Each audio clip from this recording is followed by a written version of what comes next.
He's in charge of prosecuting gang crimes in Santa Clara County. Ann Seery is a deputy DA with the Santa Clara County District Attorney's Office. She's my guest here on Comunidad Del Valle. Give me an assessment, if you will, of the conversation we just had with those young ladies from the Andariega Collective. Well, first of all, thank you so much for having me here. This is such an honor.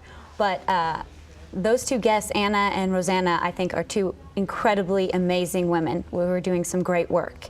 And seeing that gives us hope.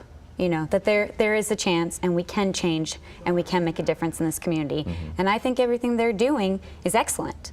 You know, unfortunately, there's some bad seeds that aren't going to be successful in their program, but those are two very impressive, amazing women, and what an excellent program. And you prefer, I would imagine, that route instead of that file landing on your desk? Absolutely. I would love to have less work. How bad are things out there? Because the information you sent me, there are 5 female gangs identified in Santa Clara County?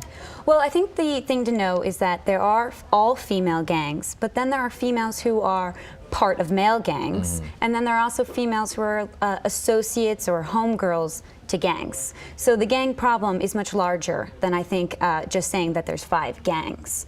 And so, I mean, as you know what's going on in San Jose. We're up to the 30-something homicide. It's violent, and a lot of those homicides and a lot of the assaults and robberies are gang related.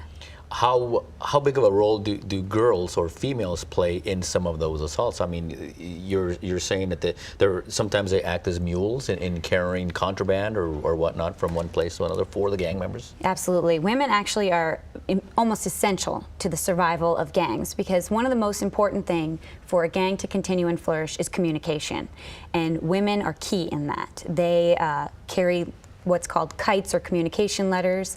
They make 3-way phone calls, which is when an inmate, a person's in custody, they call their girlfriend, wife, whatever the female, and she then makes another call to another gang member so they can communicate with them and pass a message on. And the reason why the woman is important is because jail calls are recorded and we know your phone numbers. So they use the woman as the 3-way caller so we can't catch the number. And then, like we talked about earlier, women carry guns for them, drugs for them. They'll be the getaway driver a lot, or they'll be their alibi witness. Just as important in the actual act. So you don't have to be a member of that gang to receive a gang enhancement for a crime? Correct. I mean, I think a perfect example is the case we had here in Santa Clara County, where a mother drove her son, a gang member, to go assault and stab someone. And he did, and then she drove him away from the scene. She was the getaway driver, and we charged her with a gang enhancement, and actually she has been sentenced to 5 years prison. And so even though maybe you weren't jumped in or you're not an official member, if you are doing actions that help or support or further the gang and you're aware of the activity, you will be charged with a gang enhancement as well. What is the directive from Jeff Rosen, from the DA in this county? What has he assigned your unit, the gang unit, to do in the DA's office, as far as either being very aggressive or to provide leniency? What is the directive from up above? I mean, I think that Jeff Rosen he definitely communicates with us as the gang prosecutors, and we look, you know, at each case and each situation. But I know that Jeff is really into programs such as the one that we just heard about earlier in the show. We have Parent Program. I'm not sure if you're familiar with that. That's an excellent program. So Mr. Rosen definitely is going to, if the crime is done, we're going to charge it. But he's also taking the route of let's try to not get that crime, you know, stop it before it comes on my desk. And so I definitely think such programs as we've just talked about and Parent Program are some excellent things out there in the community that I hope your viewers take advantage of. Yeah, that Parent Project is pretty significant because there are some parents who might feel like they've lost control or they're about to lose control of their teenager, however old that child might be. This Parent Project is designed to help those parents understand, cope, deal with, and intervene maybe? Exactly. That's exactly what it is. It's parents who maybe just need some help because they feel like, you know, I'm losing control of my child, and it's children that are females or males and both going into gangs or other, you know, activity, and they're there to help them, guide them, give them some support. All right. We're talking this whole half hour about girls in gangs, this problem that we have here in Santa Clara County. The web address for the Santa Clara County DA's office is right there on your screen. log on and find out more about what Jeff Rosen and his staff are doing to combat gang crimes in the area. We'll be back and talk more about this important topic when we continue. Stay with us.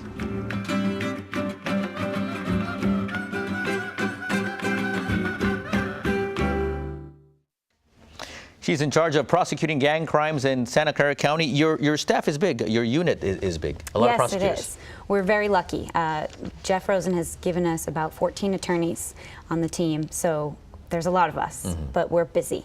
In our report at the top of this program, we heard from Elizabeth Campos, who said that she got into drinking as a preteen sometimes because there was just nothing at home. The ladies earlier mentioned that's only part of the problem. Here's Elizabeth here. Is that half the problem, that there's nothing at home? There's no one at home who really cares for these children? How would you assess the problems at home and where this problem starts? I mean, I think that's an excellent point, and I think that's why, you know, I keep stressing that parent project, because I think that parents need to actually take an interest in their children and know what they're doing after school, or know, you know, where they're going and what they're doing. And I'm a huge supporter of people playing sports, because it's when they're just hanging out with nothing better to do, I think, is when we get into trouble. Another thing that I think is causing a lot of trouble is social media, Facebook, you know, Instagram, things like that. These guys will post photos of themselves in their gang colors with weapons, flashing signs, and it's appealing. And women, young women, will contact them. And next thing you know, you have a relationship started, and now she's hanging out with this gang member. So I really, I encourage parents to try to regulate Facebook. As a prosecutor, your job is to make sure that the justice is upheld. As a person, does it get sad at some point when you see the faces of these young women and young boys sometimes, when you have to throw the book at them? Absolutely. I mean, it's not a job that, or something that I pleasure in when I have to send someone, you know, to jail or to prison. But at the same time, there are some victims out there, and I feel that I'm doing my job, because these crimes are horrific. They terrorize neighborhoods. I mean, we have cases where young kids are just trying to, you know, go to school or walk somewhere, and they can't walk on certain streets. So it's with a heavy heart sometimes that I do what I do, but I also think that my job, I'm helping the community, I'm taking care of victims, and I would love for everyone to be able to walk outside their door and feel safe.